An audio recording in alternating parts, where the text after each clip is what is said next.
Okay guys, we are all relaxed after our wonderful Seder dinners and we are in the garden because it is time to plant some seeds.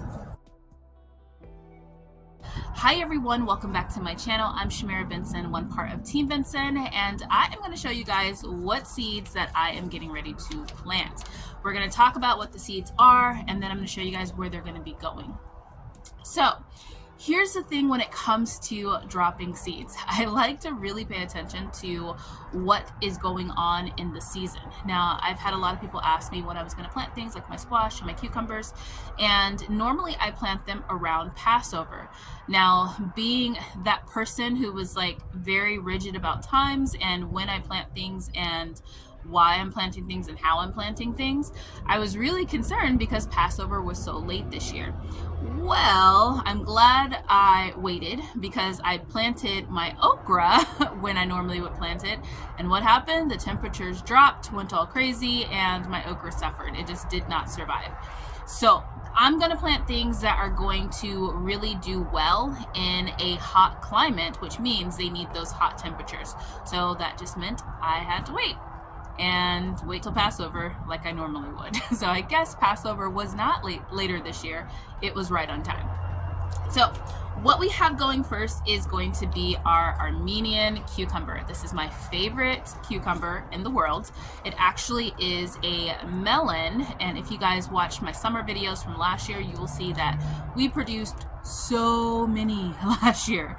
So many, it's crazy. Now, we have to have really hot temperatures for this Armenian cucumber to do well. It does not like any type of cold weather.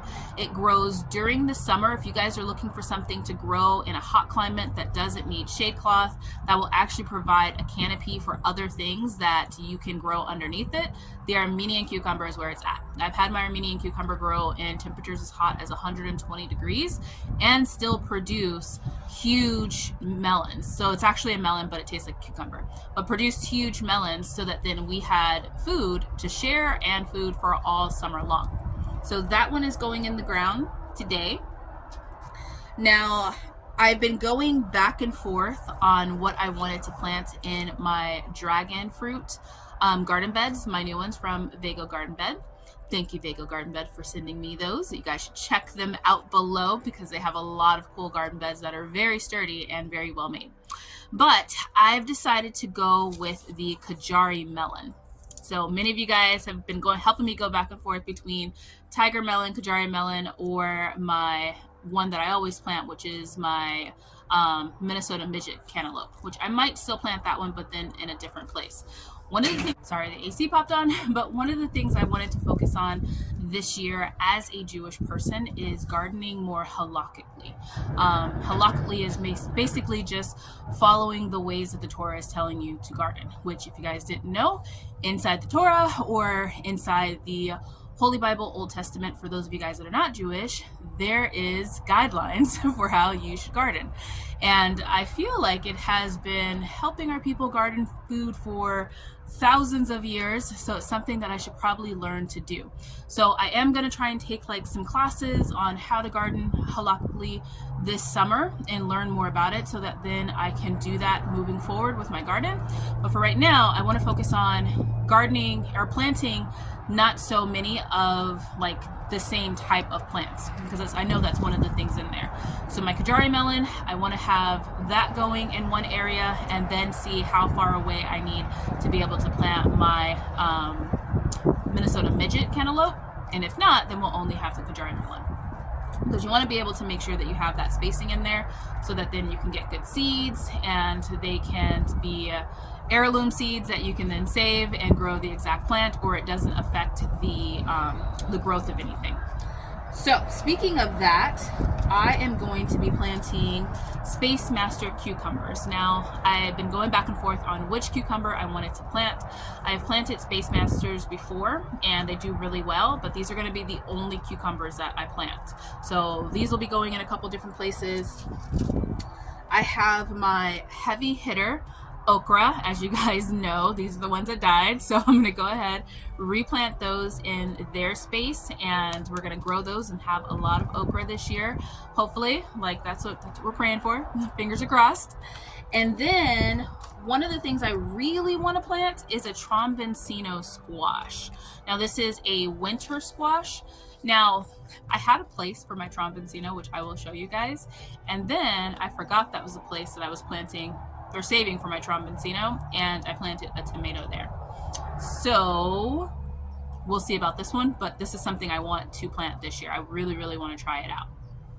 So one of the issues I've had so much in my garden this past couple of years is summer squash. Summer squash has done awful. And I think it's because I'm not gardening halakhically. So I am only going to plant one type of summer squash. And that is going to be it's called Coco Zelly. But in the stores here in Arizona, we just call this a Mexican gray squash. That's actually what it's called in the stores, and that's what we call it.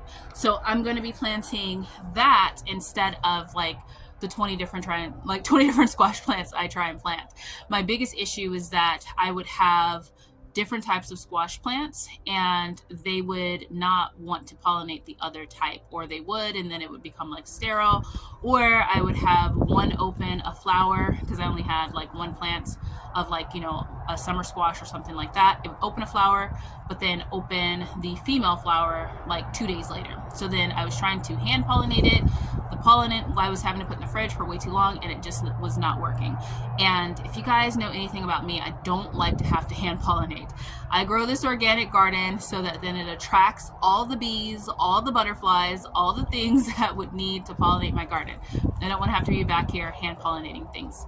And so then the last thing that I have that I'm going to plant is actually a start, and it is a evening primrose. Now, when I went to go pick up, this is a medicinal plant, so it's going to go in my medicinal bed with my yarrow.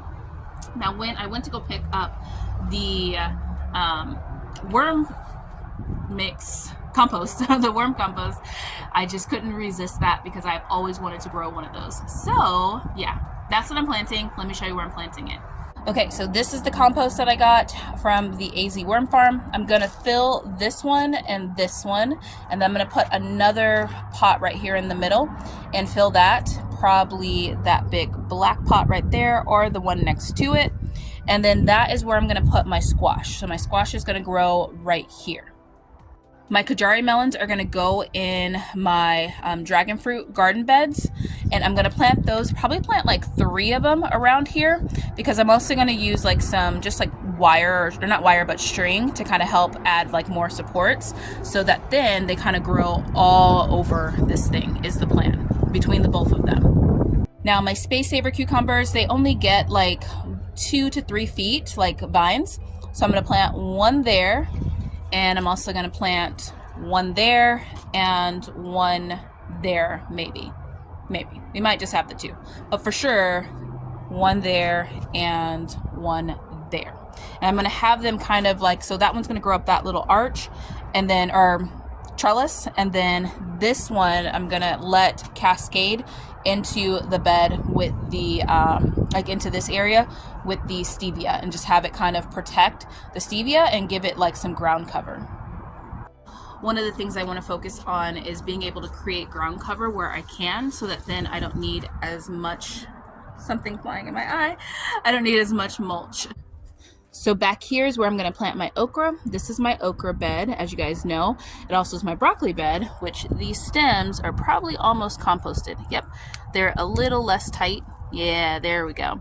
See, as you can see, there's not much root on them left. And that's how you know the worms are doing their job. Probably means that the food that we put back here, yep, it is all gone. Gotta love those red wiggler worms. And this is where my tromboncino squash was gonna go, but I planted my early girl tomato here. And look at how nice it's doing. We might have to figure that out. And then over here is where I'm gonna plant the primrose.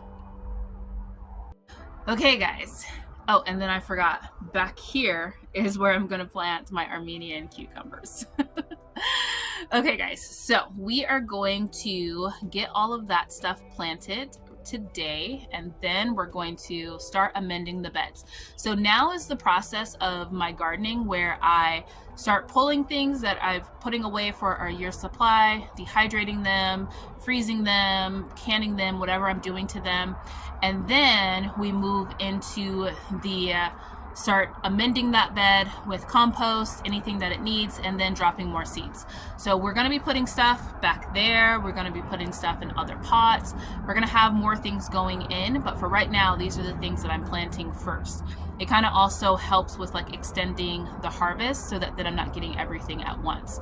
My goal is to get everything planted and put into where it's going to go by mid-May.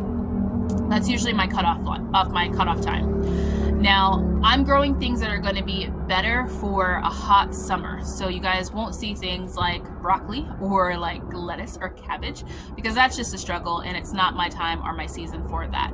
You guys also won't see me plant any more tomatoes or anything like that. I'm getting all of my tomatoes in right now. I'm going to be canning them, freezing them, dehydrating them, eating them, all those different things so that then when it's time for those to come out, I'm not going to be trying to grow them in the summer or anything like that. So I hope that this video was helpful for you guys that are planting your gardens right now and trying to figure out what you want to plant. You guys are going to probably see me grow things that not a lot of people grow just because we're in a hot climate and we need things that love hot weather. So until next time, grow yourselves a garden because even a small space can provide you with tons of food. Bye guys.